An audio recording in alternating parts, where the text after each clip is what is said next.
A Masterclass de hoje foi uma delícia. Muita coisa ficou claro para muita gente que trabalha no instinto de contação de história e estava com dificuldade para aliar tudo isso à técnica. Mas nós tivemos um mestre muito especial, o Marcelo Andriguete, veio do Rio Grande do Sul para estar conosco hoje aqui na aula. Tudo bem? Tudo bem. Como é que foi? O que você achou? Eu achei ótimo, incrível. Eu sempre acho maravilhoso porque todo mundo tem uma visão de que a gente está ensinando e tal, mas a velha máxima sempre sobressalta. Quem ensina aprende o dobro. E para mim é incrível, assim, porque eu tenho essa sensação de estar quase conduzindo um movimento, sabe? Um movimento que existe dentro da gente, que é tornar claro essas narrativas, né? A gente vive hoje numa sociedade que é 100% narrativa. 99% do nosso dia é narrativo. Início, meio e fim, né? 24 horas, sempre tem relação com o tempo. Isso tudo são narrativas. E poder trazer ferramentas para clarear isso, para se incorporar essa visão, melhorar a comunicação, criar histórias poderosas, para mim é sempre um orgulho, assim, de poder carregar, assim, as histórias, transformar. Que bom.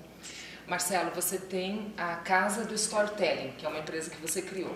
Isso. Aí vocês desenvolvem cursos online e também prestam serviço nesse sentido. Exatamente. Eu imagino que quando as pessoas te perguntam o que você faz, você deva dizer, conto histórias. É sempre uma incógnita, assim, porque eu costumo falar isso. Toda pessoa, todo autônomo, uma empresa, qualquer um que esteja no mercado profissional, cria uma embalagem narrativa. Então a gente consegue se posicionar com essa embalagem. Você vai numa farmácia, você vai comprar um shampoo, você não compra pelo líquido, você compra pela embalagem. E todos nós temos uma embalagem. Eu costumo dizer que eu ajudo as pessoas a contar histórias para elas se posicionarem no mundo, assim, para elas saberem se encontrar dentro desse universo de possibilidades, serem singulares. E só que ninguém entende. Eu ia te perguntar, e tem preconceito? Porque quando diz, eu conto histórias, parece, nossa, que coisa infantil, que coisa básica, sem sentido. Sim. Para quem não sabe, o quanto é difícil contar uma história.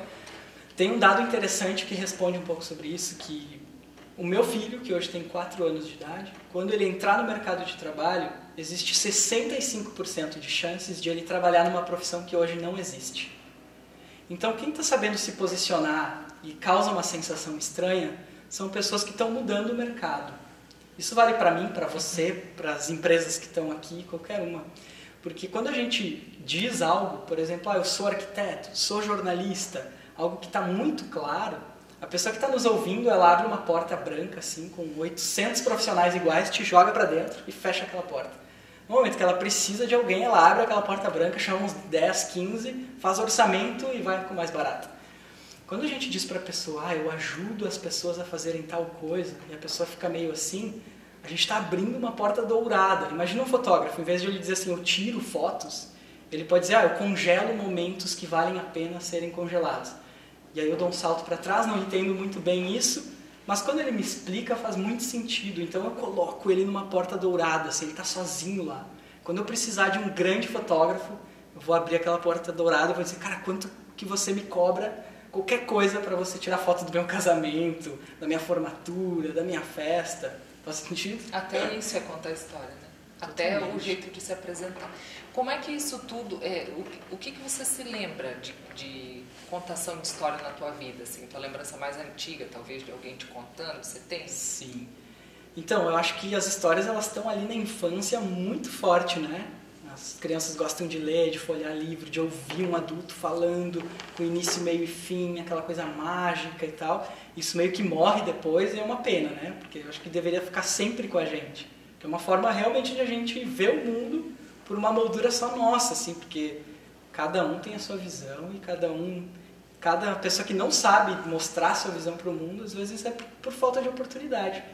Eu me lembro muito da minha avó contando histórias em dialeto vêneto. Eu nasci numa região no interior do Rio Grande do Sul que se falava muito dialeto italiano e ela me contava histórias em italiano quando eu era pequeno. Assim. A minha mãe ia trabalhar, me deixava com a minha avó no turno contrário da escola e aí a minha avó ficava ali, ela fazia torta, bolo para vender assim para fora Eu passava as tardes na colônia, literalmente, ouvindo minha avó falar italiano com os vizinhos. Mas você acha que isso teve interferência na tua escolha? Com certeza. É? Muita interferência, porque para mim aquele universo da colônia, da minha avó, daquela situação toda, a minha avó ela tinha, nos anos 80, descendente italiana, ela tinha se separado do marido, sabe? Então essas histórias estavam muito na minha vida, assim. Essas histórias de evolução, de desligamento do que não é mais necessário. E aí aos 9 anos, quando meus pais se separaram, eu comecei a escrever para encontrar... Foi o único refúgio que eu encontrei, na verdade. 9 anos, né? Pequeno. Nossa, com quanto tempo uma criança se alfabetiza? Muito pequena. Eu me lembro de gostar muito da caligrafia, sabe? Eu gostava dessa coisa. Mas você escrevia coisas da vida e tal? Eu tenho guardado Sério? 80%, assim. Tem uma caixa lá em casa, uma das coisas que eu não doei, e essas coisas elas estão ali perto de mim porque eu poderia ter dado e hoje eu percebo que empiricamente, intuitivamente eu acabei não doando aquilo para nada, não botei fora, eu fiquei ali. Isso me remete também a um processo de desenho. Toda criança gosta de desenhar. Sim, eu imagino que talvez fosse desenhar. até mais normal que desenhasse do que escrevesse, né, com 9 anos. Sim, com certeza. E aí toda criança gosta de desenhar, chega um momento que para de desenhar. O que difere um ser humano adulto de um profissional de desenho é a única diferença é que o profissional de desenho nunca parou. E eu tenho a mesma relação com a escrita, assim, sabe? Eu fui tirando, e todo mundo pode virar um escritor profissional, porque escrever é simplesmente juntar palavras exatas, né, ter coordenação para isso, aprender a se comunicar melhor, juntar tudo isso. E eu encontrei na escrita, talvez de forma muito, não vou nem dizer intuitiva, mas de forma muito imatura, inocente, que eu gostava muito de... Aí eu tenho lá guardado tipo a verdadeira história dos 3 porquinhos, que eu inventei. Ai, que sabe? legal, releitura. O lobo, ao invés de assoprar, ele fazia outra coisa, Sério? sabe? Então eu pegava essas coisas que eu ouvia na escola, ia fazendo releituras e tal. E aconteceu uma coisa que foi um marco dentro da minha escrita criativa, que com 10 anos eu tive um professor na escola que dava aula de violão. Então eu comecei a estudar violão. E assim, também de forma bem amadora, ganhei um violão, comecei a tocar e aí eu comecei a escrever músicas. Comecei a gostar assim, muito dessa coisa de juntar palavras. Para mim era uma coisa muito poética, né? Nunca foi algo assim, crônicas ou coisas assim mais profundas. Era sempre palavras soltas, assim. Tem coisas bem ruins, a maioria das coisas são bem ruins, porque eu estava fazendo meus primeiros desenhos. E aí a música veio para impulsionar isso. Eu tive banda a adolescência inteira, Que legal. grande parte da fase adulta, eu tive banda, composição própria, tudo isso, mas era só um hobby, assim. Até que eu comecei a me encantar por grandes autores ali na adolescência. E aí, Isso tudo é tua premissa, então. tudo é minha premissa, tudo que Tem veio coisas antes. muito ruins, né? Que ele vai jogar tudo fora. Isso. A história dele vai ser outra coisa. Exatamente. E nessas premissas todas, nessas buscas todas, eu encontro uma conexão muito clara de quem está começando a escrever agora, com 30, 40, 50 anos. Que as pessoas dizem, meu Deus, mas é muito difícil. E eu fico dizendo, só segue, porque vai melhorar. Vai impulsionar. Daqui a pouco esse momento turbulento da construção narrativa, ele não vai passar. Mas você vai entender que aquilo ali faz parte da construção. Faz parte do desenvolvimento. E, num geral, é isso que acontece. Assim. Eu vejo que tem pessoas que têm dificuldade até para mandar um e-mail, né? E essa dificuldade é porque quando a pessoa vai mandar o e-mail, ela não pensa sobre exatamente o que ela quer dizer, qual é a intenção, como é que eu vou atingir a pessoa que está do outro lado que vai ler, né? As pessoas são muito duras no seu dia a dia, elas mandam o que precisam. Né?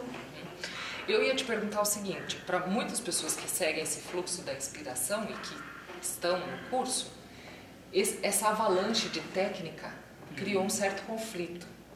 Será que essa técnica não vai afetar o meu processo criativo? Então, como unir isso? Como aquelas ideias que você tem na tua cabeça ou aquela inspiração que vem a partir de uma situação ou de um personagem podem se unir à técnica sem que uma coisa afete a outra? Sim, pergunta boa, difícil para a gente dialogar, mas eu acho que funciona da seguinte forma, assim, hoje eu não separo mais inspiração de processos.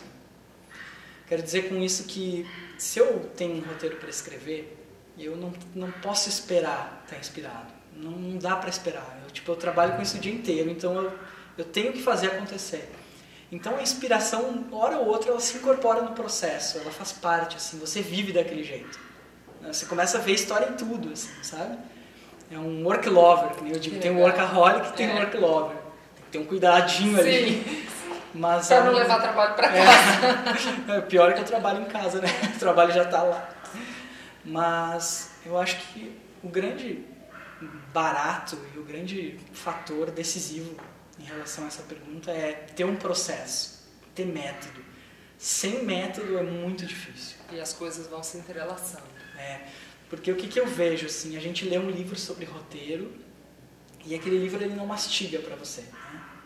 Ele não entrega passo 1, passo 2, passo 3, passo 4. E quando eu criei o método GPR, que é o meu curso online que é mastigado, essa era a minha intenção. Tipo, mas quer dizer que eu não posso voltar para o passo 1? Deve, pode, o tempo inteiro. Mas aquele é o passo 1, aquele é o passo 2, aquele é o passo 3. No geral, as pessoas se perdem por falta de metodologia. Entendi. E aí elas têm muita inspiração, porque quem é criativo tem muita vontade de botar para fora e escrever, mas a inspiração não dá conta e vira uma loucura interior porque não tem método. Entendi. A mesma coisa com bloqueio, o contrário também. Bloqueio criativo é a mesma coisa. Eu tô com bloqueio criativo, tá, mas qual é o próximo passo? Sim, aí o método pode ajudar. Entendi. Você tocou num aspecto interessante que também vários aqui trabalham em casa. Uhum. Como conciliar essa necessidade da concentração, talvez até do silêncio, com a rotina numa casa? Ainda mais que você tem filho pequeno. Eu tenho dois. Me identifico. Eu tenho um filho de 4 anos e uma filhinha de 3 meses. Vai fazer 4 meses. E como autônomo, eu aprendi a vivenciar isso. Assim. No momento atual, eu tenho meu canto lá onde eu trabalho e eu não tenho um desligamento total. Mas isso não necessariamente é uma coisa boa ou ruim. Assim. Eu tive que aprender a conviver com isso, né? Então, o que eu acho do trabalho home office? Assim, a pessoa que está em casa, com o seu computador, tem toda a questão, tem que ter disciplina, tem que ter resiliência, tocou o despertador, tem que levantar, mas a gente tem que encontrar pontos de amparo, assim, pilares, né? Do tipo, cara, eu trabalho todos os dias, tal e tal horário, naquele tal e tal horário, eu tô só para isso, assim. Eu vou ao extremo, muitas vezes, porque eu preciso, do tipo, eu chego a desligar o celular, botar no modo avião, eu tenho horário para olhar o WhatsApp em alguns dias, eu não vejo e-mail todo dia, então eu criei um e-mail automático dizendo, olha, eu recebi seu e-mail, se for urgente, dá um jeito de falar comigo. Eu penso, se o cara quer me contatar de forma urgente, ele me conhece, então ele dá um outro jeito. Tá. Então, mas aí, essas são interferências ali na tua mesa. E as interferências do tocou a campainha, o filho chorou, não atrapalha o teu processo criativo? Olha só, eu sou um cara que precisa de continuidade. Eu não consigo trabalhar picotado, sabe? Tranca a porta? Eu comecei a trabalhar um pouco de noite, que eu odeio, porque eu me dou muito melhor de manhã, eu sou um cara totalmente diurno. Então, às vezes eu faço o contrário. Minha filha vai dormir, meu filho vai dormir, minha esposa vai dormir, eu vou dormir, no outro dia eu acordo às 5 da manhã. Só que eu moro perto da praia, hoje eu moro em Florianópolis. Então eu vou lá, muitas vezes eu vejo o sol nascer, isso me dá um estímulo. Então eu acabei encontrando algumas coisas que me fortalecem, sabe? Então esse estímulo externo, realmente, às vezes não tenho o que fazer. Na maior parte das vezes não tenho o que fazer. Tem que buscar algum horário alternativo. Então você veio de Floripa para aula, não veio mais do Rio Grande do Sul. O Rio Grande do Sul está só no teu coração. Isso. Legal. Você fez uma pergunta na aula que eu vou usar para a gente encerrar a nossa conversa. O que é uma boa história para você? Certo. Eu acho que uma boa história é uma história que tem a capacidade de transformar o mundo. Só que não o mundo, necessariamente o planeta. Porque quando as pessoas ouvem o Marcelo falando, uma boa história pode transformar o mundo, muitas vezes elas acham que eu sou um cara utópico, sonhador, e posso até ser. Mas eu acho que existem vários mundos, assim. Eu tenho a sensação de que quando eu sento na sala de cinema, aquilo pra mim é magnífico. São 2 horas, se o filme for bom, ainda por cima, né? Se for ruim, não. Mas são 2 horas que mexem comigo a ponto de eu sair de mim. Eu tô olhando pra tela, eu tô vivenciando aquilo numa sala escura, eu deixo de ser o Marcelo tradicional. Eu sou mais um personagem coadjuvante daquela história. Então naquelas 2 horas eu me transformei, me coloquei num outro espaço, né? E eu acredito que a gente tem a capacidade, todos os seres falantes, pensantes que escrevem, de fazer isso em mini situações. Na sua postagem do Instagram, na sua postagem numa fanpage. Então eu vejo muita gente tipo, debatendo coisas que ao invés de a gente estar perdendo energia, compartilhando um monte de coisas, a gente poderia estar colocando energia em que história eu vou contar na minha fanpage, no meu Facebook, no meu Twitter, para a pessoa que está lendo ter um mínimo, um pensamento de transformação. Vai dizer, olha só, interessante. Ou pelo menos questionar, debater, né? Então eu sou de uma linha que acredita que a gente pode realmente modificar pequenos padrões, pequenos hábitos a partir de histórias poderosas. E outra coisa que eu acho bem interessante sobre essa pergunta é que tem tanta história no mundo poderosa e muitas vezes a gente está dando visão e alcance às histórias que não são tão boas. Tem um monte de gente transformando o mundo literalmente, né? Tem trabalho voluntário na África, na Índia. Tem pessoas fazendo programação de computadores no norte de não sei aonde que tem problema de água, sabe? Eu acho que essas histórias têm que vir para o mundo, assim. Não dá para parar de conversar com ele, né? Porque ele fala uma coisa... Já era a minha última pergunta, mas... Faz mais uma. Eu vou fazer mais uma, porque eu vejo às vezes tuas postagens. Você se considera um observador do mundo, assim? Você topa com uma história a cada pouco? Você enxerga no pipoqueiro da esquina, na pessoa que está vendendo alguma coisa na... Essas histórias do cotidiano te tocam? Essa é uma grande história? Ou não? Só a pessoa que está lá na África, assim, né? Fazendo um comparativo. Nossa, você acabou de tirar o óculos que eu uso, olhar e botar de volta. Porque eu vejo em tudo histórias. Né? Porque vamos pensar, por exemplo, em Ele é o maníaco das histórias. Sou maníaco das histórias no bom sentido, espero. Esse tecido foi feito por alguém, e alguém costurou, e alguém trouxe para cá, e alguém projetou, e alguém mediu, alguém cortou. Aqui, só nesse tecido tem milhares de narrativas. Por exemplo, a gente senta para almoçar, né?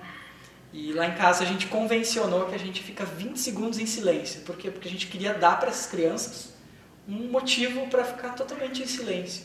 E aí um dia desses eu comecei a pensar nesses 20 segundos no trajeto da alface que estava ali, em cima da mesa. E esse trajeto que veio do agricultor, que saiu da terra, que nasceu da semente, que passou por um caminhão, por um transporte qualquer, uma bicicleta para chegar até a feira, da feira veio até em casa, nossa, passou por milhares de pessoas para eu comer uma alface. E às vezes a gente esquece disso, né? Então, para mim é tudo uma rede de conexões, aquele pipoqueiro lá, com certeza ele tem um papel narrativo muito forte na vida de milhares de pessoas, né? E eu acho que e o mais bonito para mim de trabalhar com isso é que isso tudo não é meu, não é a minha visão, não é a minha forma de trabalhar. Isso é do ser humano, sabe? A gente tem essas narrativas dentro de nós, nosso DNA, né? Tem uma coisa muito bonita da constelação familiar e da construção das biografias e de outros processos, da astrologia, astronomia, tudo isso. Mas tudo que remete ao antes, imagina quantas pessoas que não fizeram um monte de coisa para eu estar aqui hoje, né? Que não fazem parte da tua história. Isso. E aí eu já tô doida para fazer mais uma, eu juro que é a última. Você às vezes fica pensando e dialogando consigo mesmo sobre a tua história? Você já chegou a pensar como que eu contaria a minha história? Como é que seria a abertura? O que seria um incidente excitante e as trocas de emoção e tal? Eu acho que a gente está todo dia escrevendo, né, a nossa história, assim, na vivência. Ora a gente percebe, ora não. Se eu fosse transformar a minha vida atual num filme... Você já pensou nisso? Como seria o roteiro da minha vida? Não.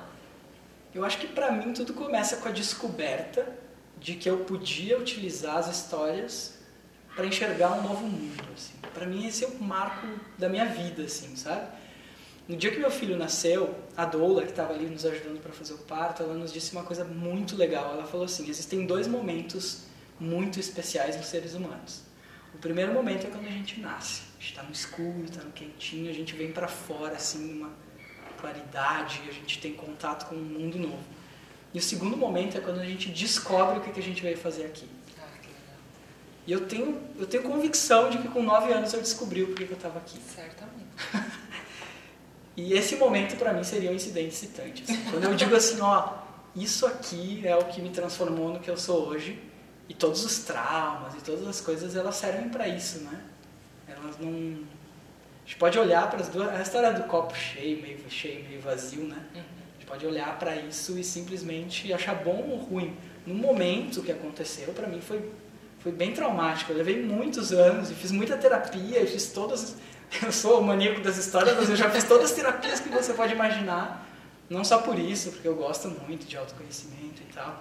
Você falou que é a última pergunta, então eu vou emendar com uma coisa. Vai, que eu não preciso perguntar mais, senão eu vou começar a ficar sem graça. Pra mim, pode perguntar qualquer coisa. Uma coisa que, assim, sempre falam, o que é, o que você recomendaria para quem está começando, de que maneira você acha que a gente pode entrar no mercado, como é que o roteirista trabalha. Tem uma coisa que para mim resume tudo. Pode ser disciplina, resiliência, tudo isso faz parte, quase um pensamento empreendedor de quem escreve e tal.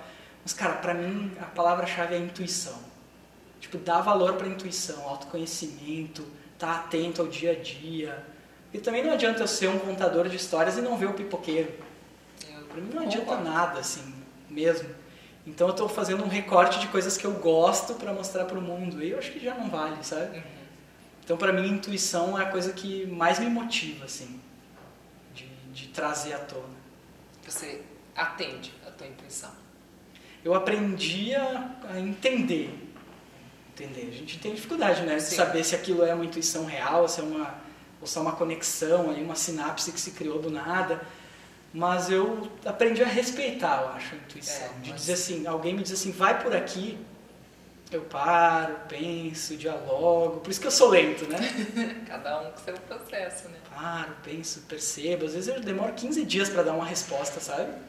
Mas, pô, se eu não tenho resposta antes, o que eu vou dar antes, né? E essa pressão pelo roteiro, pressão externa por um roteiro, principalmente para quem atua na área comercial, ela acaba travando também. Sim. Interferindo, né? Então, tem uma coisa que eu fiz para resolver isso, que foi trazer pessoas para perto, né? Pessoas que são mais ligeiras que eu. Ótimo! Foi uma ótima saída. Porque acaba que vira um grupo, vira um movimento, todo mundo entende que a gente está correndo. Geralmente as pessoas que a gente traz para perto para trabalhar conosco são pessoas que estão realmente precisando, não só de dinheiro, mas de espaço, ou sei lá, portfólio. Então tem mais energia. Eu acho que eu já passei um pouco pela fase de fazer, assim. Eu quero agora mais olhar o pipoqueiro, o projeto da África. Legal. Muito bem. Marcelo, muito obrigada. De fato, daria para ficar horas conversando, porque é encantador mesmo, né? Adoraria. Ouvir contador de história é sempre encantador. Obrigada pela aula, obrigada pelos ensinamentos, pela acolhida também do grupo. Te esperamos mais vezes aqui. Tem muita história para se contar aqui em Foz. Muita coisa. Eu que agradeço. E se eu puder dizer qualquer coisa no final é que nada é meu, é tudo nosso, né? Essa essência está em nós e nos acompanha aí há 70 mil anos no mínimo, nesse processo de contar histórias. Então a minha tarefa é só mostrar os caminhos. Que bom que você está disposto a fazer isso. Valeu. Agradeço. Obrigada, até a próxima.